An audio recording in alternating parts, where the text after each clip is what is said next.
오늘 함께 묵상할 말씀 누가복음 18장 1절부터 14절까지입니다. 제자들이 어느 날 예수님께 나와서 우리에게도 세례 요한이 그 제자들에게 기도를 가르쳐 줬던 것 같이 우리에게도 기도를 가르쳐 주십시오라고 요청합니다. 그것이 우리가 늘 하고 있는 주기도문, 주님이 가르쳐 주신 기도입니다. 물론 누가복음에 있는 이 주기도문은 마태복음에 있는 것보다는 상당히 짧습니다. 그리고 이 주님께서 이 기도에 대해서 가르쳐 주신 다음에 이어서 예수님은 한 예를 들어서 간청하는 기도에 대해서 그 중요성에 대해서 가르쳐 주십니다. 밤중에 어떤 사람에게 친구들이 찾아왔습니다. 그래서 친구들을 대접을 해줘야 되는데 집에 빵이 없습니다. 그래서 그 옆집 친구에 가서 빵을 좀 빌려달라고 이야기합니다. 그때 그 친구가 이렇게 이야기합니다. 내가 너희에게 말하노니 비록 벗됨으로 인하여는 일어나서 주지 아니할지라도 그 간청함으로 일어나 그 요구대로 주리라. 이것이 주님께서 말씀하여 주신 것입니다. 친구이기 때문에 내가 그 사람에게 이 밤중에 빵을 주는 것이 아니라 그 간청함 때문에 주는 것이라고 예수님께서 그 간청함의 중요성에 대해서 가르쳐 주십니다. 그리고 나서 오늘은 과부와 재판장의 비유를 통해서 항상 기도하고 낙심치 말아야 할 것에 대해서 말씀하시면서 그 이유에 대해서 과부와 재판장의 비유를 들어서 말씀하십니다. 저는 오늘 본문을 읽으면서 드는 의문이 있었습니다. 기도에 대해서 누구보다도 익숙한 유대인 그리고 제자들에게 기도에 대해서 왜 이렇게 여러 번에 걸쳐서 예수님께서 가르쳐 주실까라는 생각이 들었습니다. 아마 우리는 그 이유를 오늘 본문과 그리고 예수님께서 주기도문을 가르쳐 주셨던 그 가르침이 있는 11장을 통해서 추리해 볼 수 있을 것 같습니다. 첫 번째는 간청함에 대해서 가르치셨다는 것은 그 당시 사람들의 기도 가운데 간청하는 기도를 많이 하지 않았다는 것을 암시하고 있습니다. 두 번째는 항상 기도하고 낙심하지 말아야 될 것에 대해서 가르쳐 주셨다는 것은 그 당시의 사람들이 항상 기도하였지만 낙심하는 마음이 그들의 마음 가운데 많이 있었다는 것을 암시해 줍니다. 즉 첫 번째와 두 번째 그리고 이스라엘 사람들의 생활 가운데서 유추해 볼 수 있는 것은 그들이 기도는 늘 하였지만 간청하는 기도에 있어서 약함이 있었고 기도하는 마음 가운데 낙심하는 마음이 있었다는 것입니다. 그럼 이 당시에 이스라엘 민중들에게 사람들에게 가장 영향을 크게 미치고 있는 그룹이 어떤 그룹이었을까요? 바로 바리새인들이었습니다. 바리새인들이라고 하면은 우리는 바리새파에 가입한 보통 사람들과 바리새파 중에서 선생 역할을 하는 사람들로 나뉘어서 생각을 해야 됩니다. 근데 우리가 보통 성경에서 바리새인이라고 나오는 것은 문맥상에서 우리가 보통은 파악할 수 있는데요. 대부분은 바리새파 중에서 말씀을 가리키는 선생을 의미하고 있습니다. 이 성전과 연관된 종교적 높은 지위에 있는 이 사두개인들보다 이 바리새인들이 민중들에게 많은 영향을 미쳤고 민중들의 생각 가운데서 많은 관여를 하였습니다. 우리가 교회에서 어떻게 기도하는지 그리고 기도를 잘하는 사람이 어떻게 기도하는 것을 들으면서 또는 대표 기도를 들으면서 기도를 배우게 됩니다. 마찬가지로 이 바리새인 선생님들은 회당에서 그리고 시장 어귀에서 기도를 하였습니다. 그래서 이 기도의 모습과 내용은 그 당시에 이스라엘 사람들에게 어떻게 기도해야 되는지에 대해서 많은 영향을 미쳤을 것입니다. 그리고 그 바리새인들의 기도의 모습이 오늘 본문의 9절부터 14절에 나옵니다. 바리새인이 기도를 하기 위해서 성전에 올라갑니다. 그리고 서서 따로 기도를 드립니다. 그리고 이어서 그는 이렇게 기도를 합니다. 하나님이여, 나는 다른 사람들 곧 토색, 불을 간음을 하는 자들과 같지 아니하고 이 옆에서 기도하는 세리야도 같지 아니함을 감사합니다. 나는 1회에 2번씩 금식하고 또 소득의 11조를 드립니다 라고 기도합니다.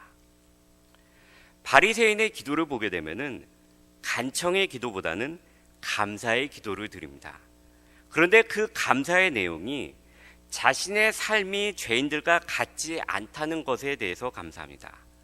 그리고 나서 하는 기도가 자신이 하나님을 위해서 이런 일을 하고 있습니다, 저런 일을 하고 있습니다 라는 것에 대해서 쭉 나열을 합니다. 바리새인은 먼저 감사의 기도를 합니다. 그런데 그 감사에는 자신이 죄인과 같지 아니함에 대한 감사입니다. 즉 이미 죄인과 자신에 대해서 철저하게 구분을 하고 있는 것을 볼 수 있습니다. 즉 죄인에 대한 긍휼한 마음보다는 나와 이 사람은 다릅니다, 그들은 죄인입니다 라는 마음이 들어 있습니다. 바리새인들은 죄인을 사랑하지 않았습니다. 용서하지도 않았습니다. 멀리하였고 정죄하였습니다. 왜냐하면 그들은 깨끗하지 않은 자들이었기 때문입니다. 깨끗하지 않은 자들을 내가 영접하였을 때, 내가 가까이 왔을 때 나 역시도 더러워지기 때문에 바리새인은 결코 그렇게 하지 않았습니다. 그러나 예수님의 기도에서 예수님은 이렇게 가르쳐 주십니다. 우리가 우리에게 죄 지은 모든 사람을 용서하오니 우리 죄도 사하여 주시옵소서라고 이야기합니다. 우리는 나에게 죄를 지은 사람, 즉 나에게 죄를 지어서 잘못을 지어서 그 사람에 대해서 미움이 가득할 때 그 사람을 구분하고 정죄하고 분리하는 것에 대해서 익숙합니다. 왜냐하면 우리는 죄성을 가진 사람이기 때문입니다. 그러나 주님은 주님의 기도에서 이들을 품으라고 용서하라고 가르쳐 주십니다. 그러나 반대로 바리새인들은 죄인들을 용서하지 않았고 그들이 회개하고 돌아오기 전까지는 절대 받아들이지 않았습니다. 그러나 예수님께서 가르쳐 주신 기도와 같이 동일하게 그 상 가운데서 우리가 아직 죄인 되었을 때 우리를 위하여 오셨고 죄인과 세리와 창녀들을 영접하셨으며 우리가 아직 죄인 되었을 때, 그들이 아직 죄인 되었을 때 우리를 위하여 죽으셨습니다. 바리새인의 기도는 이어서 자신이 무엇을 하고 있는지에 대해서 기도합니다. 하나님께 자신이 무엇을 하고 있고 하나님께 자신이 얼마나 하나님의 율법을 위해서 열심히 노력하고 충실하게 살고 있는지에 대해서 하나님께 기도를 드립니다. 그러나 우리가 오늘 본문 가운데 알 수 있는 것은 그의 기도보다는 세리의 기도가 응답을 받았습니다. 세리는 멀리 서서 감히 눈을 들어 하늘을 쳐다보지도 못하고 다만 가슴을 치며 이르되 하나님이여 불쌍히 여기소서 나는 죄인이로소이다. 그의 기도 가운데 그는 자신을 죄인이라고 철저히 인식하고 기도를 하였습니다. 그는 자신이 죄인이라고 철저하게 인식하였기 때문에 죄인들을 영접할 수 있었을 것입니다. 죄인들을 용서할 수 있었을 것입니다. 왜냐하면 나 역시도 죄인이라는 생각이 그의 마음 가운데 있었기 때문입니다. 그리고 하나님 앞에서 이 세리는 기도합니다. 자신의 모습을 정확히 보고 가난한 마음 가운데 드린 그의 기도는 응답을 받습니다. 예수님이 이렇게 말씀하십니다. 이에 바리새인이 아니고 세리가 의롭다 하심을 받고 그의 집으로 내려갔느니라. 바리새인과 세리의 기도는 오늘 기도를 하는 우리에게 시사하는 바가 있습니다. 그것은 바로 우리의 기도 가운데 우리가 제거해야 될 것이 있다는 것을 가르쳐주고 있습니다. 모세를 선지자로 그리고 모세 율법을 가장 중요한 것으로 생각하였던 이 바리새 사람들의 기도 가운데 추가된 것이 있었습니다. 모세 오경을 보게 되면은 모세의 충실한 기도, 하나님께서 들으시는 기도가 있었습니다. 모세 오경을 거의 외우다시피 하였던 이 바리새인들의 기도는 그러나 이 모세의 기도로부터 변화되었습니다. 여러 가지가 추가되고 바뀌었습니다. 우리 역시 우리의 기도 가운데, 오랜 교회 생활 가운데, 우리의 습관 가운데 버려야 될 기도의 내용들이 분명히 있을 것입니다. 오늘 이 바리새인과 세리의 기도는 우리의 기도의 내용을 살펴보면서 없어야 되는 것은 있어야 되지 않은지, 제거해야 되는 것은 있지 않은지, 하나님이 싫어하시는 기도의 내용은 있지 않은지에 대해서 우리에게 생각하게 만들어줍니다. 우리의 기도의 자세는 내가 하나님 앞에서 부끄러움이 한 점 없는 자가 아니고, 저 사람보다 내가 죄가 조금 덜 있는 자가 아니고 완전한 죄인이라는 인식에서 시작됩니다. 하나님 앞에서 우리는 낮아질 수밖에 없습니다. 이것은 어떤 종교적인 낮아짐을 이야기하고 있는 것은 아닙니다. 불교를 믿는 사람들도 그들이 불상 앞에서 절을 할 때는 지극히 낮아진 모습으로 절을 합니다. 성경에서 말하는 낮아짐의 모습은, 하나님 앞에서 낮아진다는 이 겸손의 모습은 이것이 아니고, 하나님에 대한 존재와 나에 대한 존재를 정확히 알았을 때 인식으로부터 시작하는 그 겸손한 기도입니다. 마지막으로 오늘 본문은 우리는 늘 기도하지만 실망되고 낙심되는 상황이 올 수 있다는 것입니다. 하나님께서 정의를 실현하지 않으시는 것처럼 느껴질 때가 분명히 있다는 것입니다.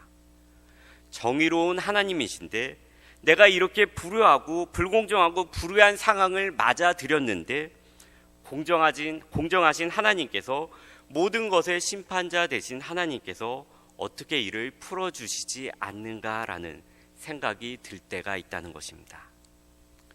그러나 이런 우리에게 주님은 다시 한번 말씀하십니다. 하물며 하나님께서 그 밤낮 부르짖는 택하신 자들의 원한을 풀어주시지 아니하시겠느냐? 그들에게 오래 참으시겠느냐?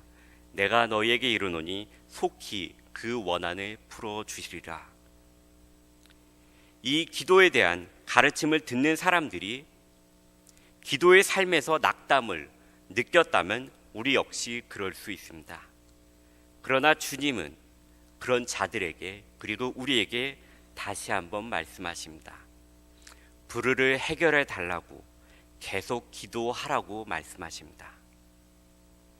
저와 우리의 삶에서 세리와 같이 자신을 바로 인식함으로 인해서 내가 누구인가, 하나님 앞에서 누구인가를 바로 알므로 인해서 기도하고, 또한 깨닫고 생각함으로 인해서 바른 기도를 드리고, 과부와 같이 심판자이신 정의로우신 하나님께 기도하되 낙심치 않고 계속적으로 기도할 수 있는 저와 우리 모두가 되기를 소원합니다.